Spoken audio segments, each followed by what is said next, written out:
பாவங்கள் போக்கவே சாபங்கள் நீக்கவே பூலோகம் வந்தாரையா. மனிதரை மீட்கவே பரலோகம் சேர்க்கவே சிலுவையை சுமந்தாரையா.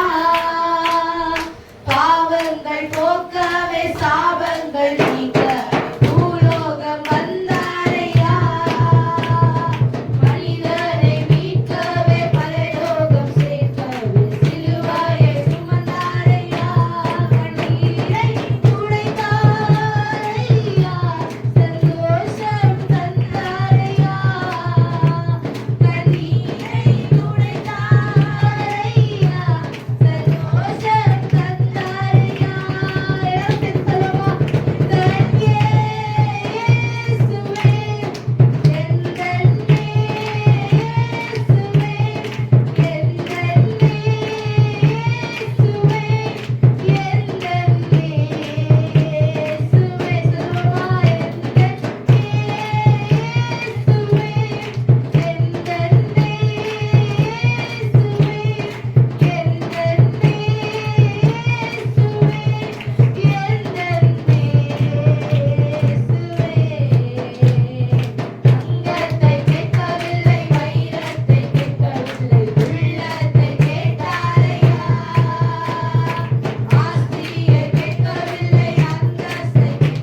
தேவாதி தேவனை துதியுங்கள், அவர் கிருபை என்றும் உள்ளது. ராஜாதி ராஜனை துதியுங்கள், அவர் கிருபை என்றும் உள்ளது. அவர் நம்மை ஸ்தோத்திரம், அவர் ஸ்தோத்திரம் வெறுமையாய் அனுப்புகிற தேவன் அல்ல. கர்த்தரை மகிமைப்படுத்துகிற எவ்விடத்திலும் வந்து அவர் நம்மை ஆசீர்வதிக்கிறவராய் இருக்கிறார். தாய் மறந்தாலும் நம்மை மறைக்காதவர், தந்தை வெறுத்தாலும் நம்மை வெறுக்காதவர், தோள்களின் மேலே சுமந்து திரிகிறவராய் இருக்கிறார். நம்ம கண்ணீரின் பாதையில் நடந்த போதெல்லாம் நம்மை தாங்கினது அவர் கிருபை. சோர்ந்து போன போதெல்லாம் நம்மை தூக்கி சுமந்தது அவர் கிருபையா இருக்கிறது. அப்படிப்பட்ட தேவனை ஆராதிக்கும் பொழுது ஆவியிலே ஒருமனப்பட்டவர்களாய், ஆவியிலே ஸ்தோத்திரம், தேவ சமூகத்திலே ஒருமனத்தோடு கூட ஆண்டவரே அபிஷேகத்திலே நம்ம நிரப்புகிறதா தேவனாகிய கர்த்தர் நம்மோடு கூட இருக்கும் பொழுது அவர் தடைகளை உடைக்கிறவராய் இருக்கிறார். பரிசுத்த ஆவி நம்மிடத்துல வரும் பொழுது அவர் நம்மை பலப்படுத்துகிறவராய் இருக்கிறார். அவர் நம்மை பலப்படுத்தும் பொழுது ஸ்தோத்திர பிசாசின் அந்த அழகான சங்கிலிகளை அவர் முறியடிக்க வல்லவராய் இருக்கிறார். அதனால தேவ சமூகத்தை ஸ்தோத்திரம் நம்ம ஒன்று சேரும் பொழுது, ஆராதனையில ஸ்தோத்திரம் ஒன்றாக இருக்கும் பொழுது கர்த்தர் சமூகத்துல வாங்க. காலையில எழுந்த ஆண்டவரே, இன்றைக்கு நான் ஆண்டவரை போக போற ஆண்டவரை சபைக்கு நிரப்புங்கன்னு சொல்லி நம்ம எல்லாம் ஒரு மனதோட செபித்துட்டு வாங்க. ஒரு 5 நிமிஷமாவது, ஒரு 10 நிமிஷமாவது தேவ சமூகத்துல என்னோடு கூட இடைப்படுங்கன்னு சொல்லி நம்ம ஒரு மனதோடு செபித்து வரும் பொழுது கர்த்தர் நம்ம மகிமைப்படுகிறவராய் இருக்கிறார். உன் வாயை விரிவாய் தர நான் அதை நிரப்புவேன் என்று சொன்னவர் நம்மோடு கூட இருக்கிறாரே. ஏசாயா நாவை தொட்டவர் நம்மளுடைய நாவை தொட மாட்டாரா? அவர் நம்மை கொண்டு செய்ய இருக்கிற காரியங்கள் பெரிதா இருக்கிறபடினாலே கர்த்தரை இன்னுமாய் நம்ம ஒப்பு கொடுப்போம். இன்னுமே நம்ம ஒப்பு கொடுக்காதபடி நம்முடைய வாழ்க்கையை வாழ்ந்து கொண்டிருக்கிறோம். ஒரு நாள் வரும் கர்த்தர் நம்மை நியாயம் தீர்க்கும் பொழுது நாம் எங்கு நிற்கிறோம் என்பதை உணர்ந்தவர்களாய், மனதிலே குத்துண்டவர்களாய் நிற்கும் பொழுது நம்மை காப்பாற்ற யாருமே இருக்க மாட்டாங்க. அதனால புத்தி உள்ள கன்னிகைகள் போல நம்முடைய தீவெட்டியும் எண்ணையும் குறையாதபடி கர்த்தர் சமூகத்தை வைத்திருந்து காத்திருப்போம். கர்த்தர் நம்மை மகிமைப்படுகிறவராய் இருப்பார். Praise the Lord. Thank you, Jesus.